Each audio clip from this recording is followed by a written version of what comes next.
Hi. So I made a boo-boo. I did a video about... It's fine. Probably just AIDS, maybe. I don't know. So I did a video about the Pacific War, and it was really good. Then I did another video, only to find out it was the newest video made. There's 57 videos. I watched the very first one. Hey! Shut up. I did the first one, followed by number 57. So I gotta do this whole series, because apparently I'm saving the latest video. So let's stop talking and start watching.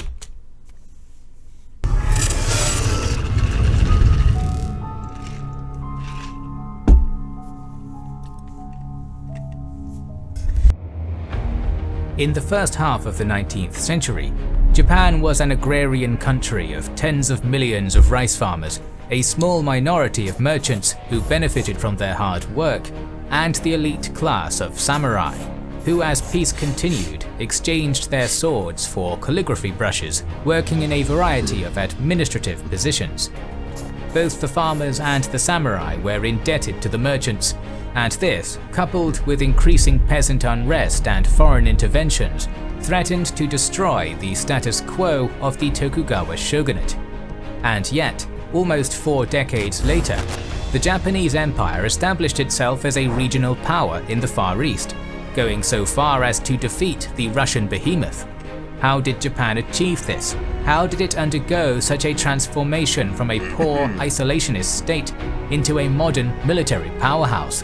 Today we're going to answer all these questions and talk about the Meiji Restoration and the Russo-Japanese War. Come closer to your screen and let me tell you a little secret. A secret about a hidden gem that costs you nothing, but makes your entire life millions of times better. It is Raid Shadow Legends. Raids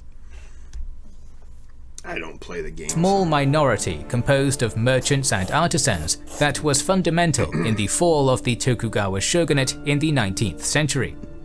This minority was despised by the Japanese class system that followed the precepts of Neo-Confucianism, as they sold rice and cash crops in commercial centers and lent great sums of money to samurai and daimyos. For the shogunate, taxation of commerce was inconceivable because it would give prestige to the merchants and would lower the status of government. This state of affairs often left the treasury empty and forced the shoguns to debase the coinage to pay debts, thus causing inflation. And as the impoverishment of the samurai put their loyalty in question, the government risked a fully armed insurrection. But it wasn't just the class system that brought the collapse of the Japanese state. An increase in foreign intervention contributed harshly as well. Since the year 1633, the shogunate had strictly regulated commerce with foreign countries, especially European ones, issuing their Sakoku isolationist policy. But at the start of the 19th century, Russian explorers arrived in Sakhalin and the Kuril Islands, foreign whalers started to navigate Japan's waters, and a British gunboat even threatened to attack Nagasaki. In response to these persistent visits, the shogunate issued in 1825 an order to expel by force any foreign ships in Japanese waters, a policy that was supported by the Japanese population, experiencing a general sense of distrust and paranoia towards Western powers after their actions in the Opium Wars. Meanwhile, the United States was expanding its presence in the Pacific, sending the shogunate a number of proposals to establish diplomatic and commercial relations. Because the Japanese refused each time, Commodore Matthew Perry arrived in Japan in 1853 to enforce trade with the United States. The Japanese population was alarmed, and the shogun, Tokugawa Ieyasu, knowing that war was futile, sought a compromise. The Americans succeeded in opening trade with the Japanese, and soon the Western powers pressed their advantage in a series of unequal treaties that further opened commerce in the region. This left Japan in a semi-colonial status, politically and economically subordinate to foreign governments, making the fall of the Tokugawa shogunate inevitable. That's a very shit thing that the U.S. did. Was it 52 to 54? So that would have been Franklin Pierce. Yeah. Franklin Pierce came in, I think, in 52 to 50. Or no, he came in 53. 53, 54, 55, 56. Which then you have Buchanan coming in 57, 8, 9, 60. And Lincoln coming in 61 through 65. Yeah. Before Buchanan, it would have been... Buchanan was 14. So 13 would have been... I gotta go up. Polk was 11. Number 12. See, Polk followed by... Oh, what's his name? General. Zachary Taylor. Zachary Taylor was 12. And he died in office. Millard Fillmore was 13. Oh, yeah, no. Franklin Pierce was 14. Yeah. Did I say 15? Did I say 15? Franklin Pierce was 14. Buchanan 15. Lincoln 16. That's what it was. So, Millard Fillmore would have done that? Franklin Pierce would have done it? Either one. They weren't good. Presidents, I mean. As anti-Western sentiment throughout the country began to rally around the Sono-Joi movement, which translates as Revere the Emperor, Expel the Barbarians, a series of incidents involving attacks on foreign shipping and the assassination of Westerners occurred. In response, the Western powers retaliated with the bombardment of Kagoshima and the occupation of Shimonoseki in 1863. Isn't it funny that, hey, we want to trade with you? Well, we don't want to trade with you. Okay, fine. Then we're going to bomb you. What? What? But these actions only strengthened the resolve of the rebels. In the end, the last shogun, Tokugawa Yoshinobu, had no other choice but to approve the restoration of imperial power in Japan.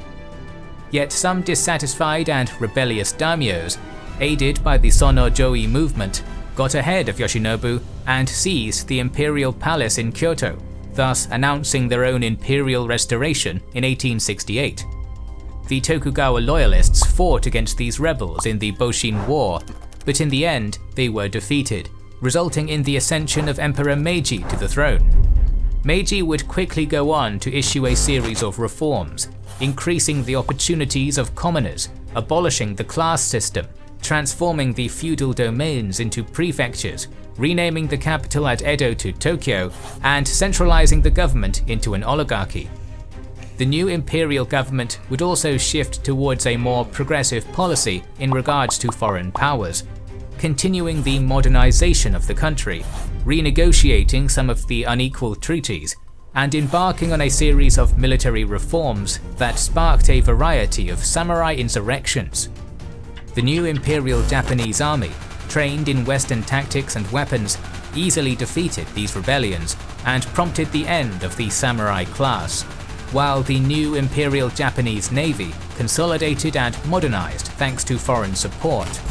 The modernized Japanese military saw its first opportunity at being deployed after the Mudan incident. It would have been really cool if, and I don't know how Japan does it, but if they still had a military unit called the, hey, you got a problem?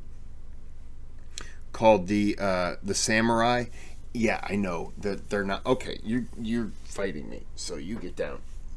If they had a unit called the samurai, and yes, I know that the samurai aren't going to be running around with swords, but if they just kept the title and just put a military unit on it, I think that would have been pretty cool, just to pay homage to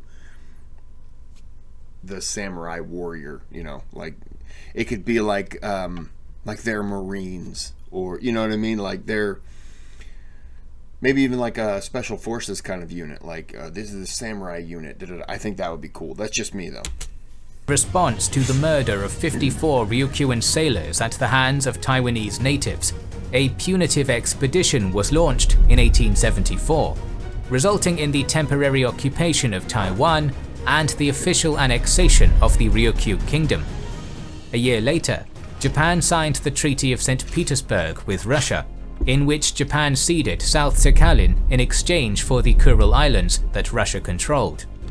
The Japanese would go on to colonize the Ogasawara Islands in 1875, the Volcano Islands, including Iwo Jima, in 1889, and Minami Torishima Island in 1898. By the 1890s,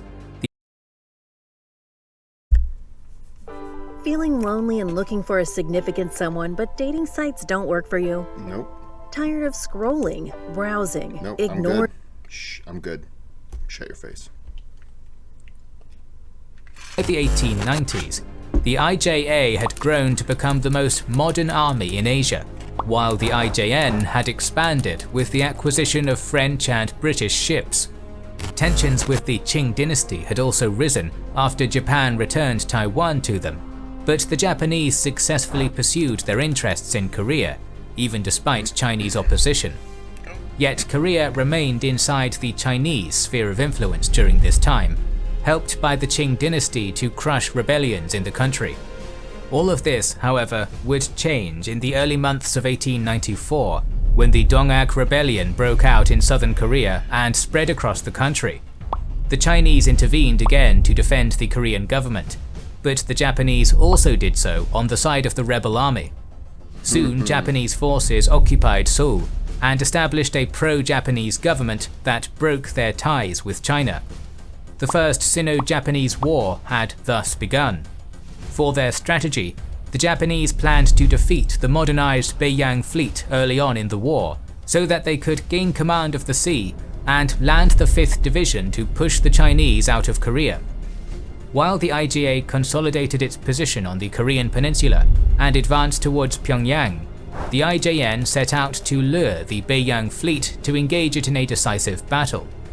On September 17th, as the Japanese soldiers were occupying Pyongyang, the Beiyang fleet was decimated in the Battle of the Yalu River, and the remains of the Chinese navy would be destroyed later on at Weihaiwei. Having control of the seas, the Japanese invaded the Liaodong and Shandong peninsulas, where they managed to occupy Dairen, Leshun, and Weihaiwei, leaving the way to Beijing open and forcing the Chinese to surrender at last. With the Treaty of Shimonoseki, the Japanese Empire annexed the Liaodong Peninsula, Taiwan, and the Senkaku and Penghu Islands, and the Chinese acknowledged the total independence of Korea, leaving it inside Japan's sphere of influence. The war had been a great success for the Japanese, yet their gains would face staunch opposition.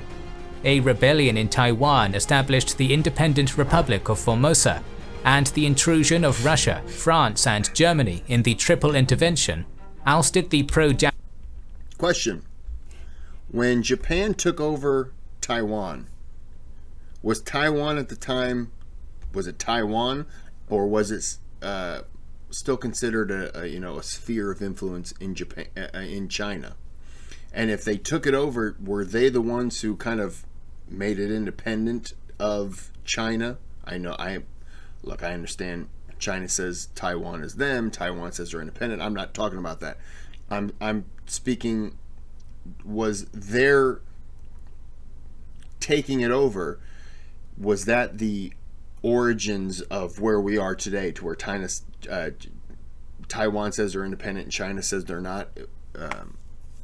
Oh, that was my elbow that just popped. Oh, that hurt.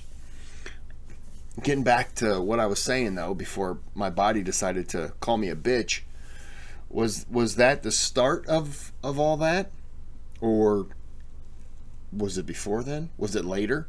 I have no idea. But I know that they took it over, so I'm asking. I apologize. Japanese government in Korea and forced the Japanese to relinquish the Liaodong Peninsula. Although Taiwan would finally be reconquered after a Japanese invasion in 1895, the Russian Empire soon occupied the Liaodong Peninsula and pressured the Qing dynasty to lease them this territory, as Tsar Nicholas I desired an ice-free natural harbour in the Pacific. The Russians would then go on to build a railway in the region and to rename the city of Leshun to Port Arthur, leaving the rest of Manchuria inside their sphere of influence. But the Russian show of force had an unexpected consequence. The Japanese Empire felt cheated by the Triple Intervention and saw the intrusion of the Russians into what they considered their own sphere of influence as a humiliation.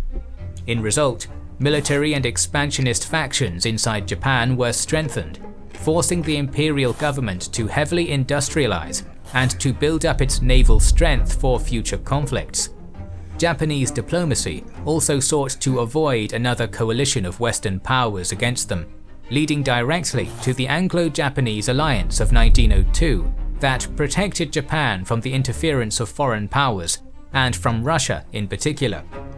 Furthermore, since the Boxer Rebellion, most of Manchuria had been occupied. I'm sorry. The Anglo-Japanese agreement, was that a British flag that I saw? I apologize.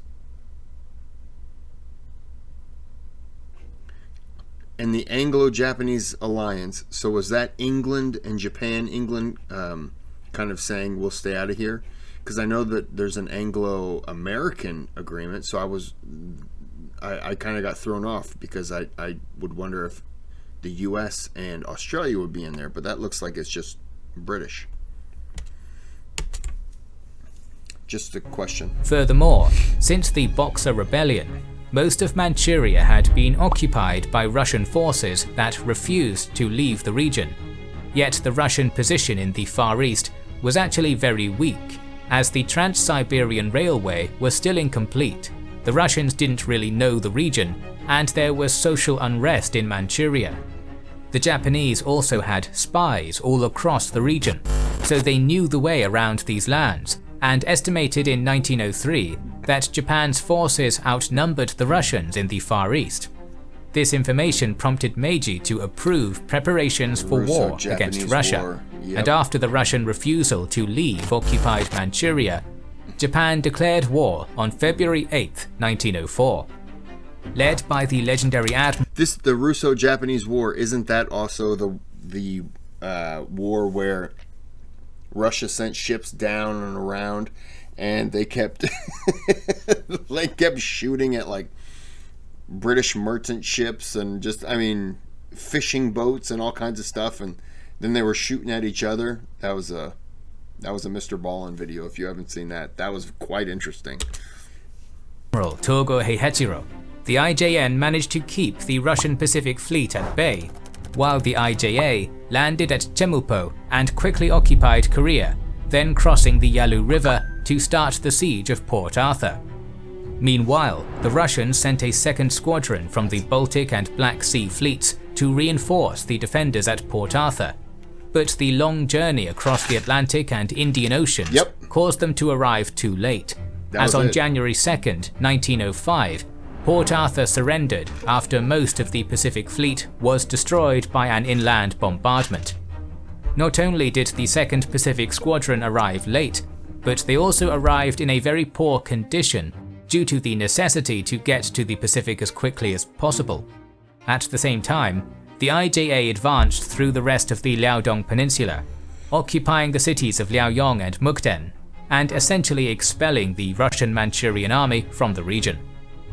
On May 27th, the 2nd Pacific Squadron attempted to cross the Tsushima Strait towards Vladivostok, but the Russian reinforcements were quickly engaged by Admiral Togo in a defensive battle. The Japanese were spectacularly victorious, practically annihilating the Russian fleet and shocking the Western world with their naval prowess. If you want a more in-depth look at this naval conflict, don't forget to check out our video on the Russo-Japanese War and the Battle of Tsushima. You won't be disappointed. Defeated, Tsar Nicholas continued the war to preserve the dignity of his empire, But the disaster at Tsushima was a heavy blow to the prestige of the Romanov dynasty, eventually leading to the Russian Revolution and the fall of imperial rule. In the last months of the war, Japanese forces also invaded the island of Sakhalin and managed to occupy it with few losses. Nicholas would finally have to concede defeat in August, signing the Treaty of Portsmouth on September 5th, which forced the Russians out of Manchuria, left Korea inside the Japanese sphere of influence, and ceded South Sakhalin and the Chinese leases of Port Arthur and Tallinn to Japan. Although Russian losses had been low, Japan's victory solidified its position as a regional power in the Far East, and proved that the Japanese could successfully fight against any Western power. The newfound military superiority of the Japanese Empire also allowed them to establish economic and military dominance over Korea, becoming a Japanese protectorate in 1905 and being outright annexed in 1910. Born from the engulfing flames of Russian battleships, the Japanese Empire would continue to expand through the 20th century, becoming a dangerous threat to Western rule in the East. Next week, we're going to cover how the First World War affected the Eastern world and how Japan initiated its road towards the Pacific War. So make sure you are This is a damn good series. If you do it in order and you don't do what I did, which was the first one, and then the final episode, and then this video. Because then you look like a fool. If anyone wants to know, I can tell you what happens in episode 50.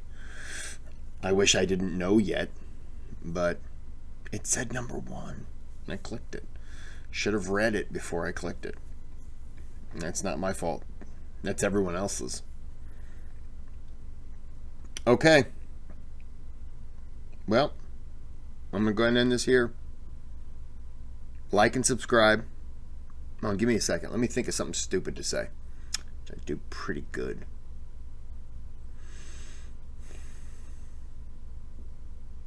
Nothing's coming to me, which is, pretty good.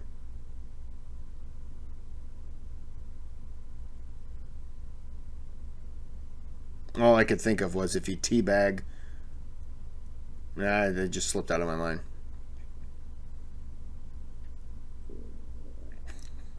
If you teabag a wolf, the moon will howl. What? Yeah, take that with you. Give that at a PTA conference meeting. Like and subscribe. Have a good day. Have a good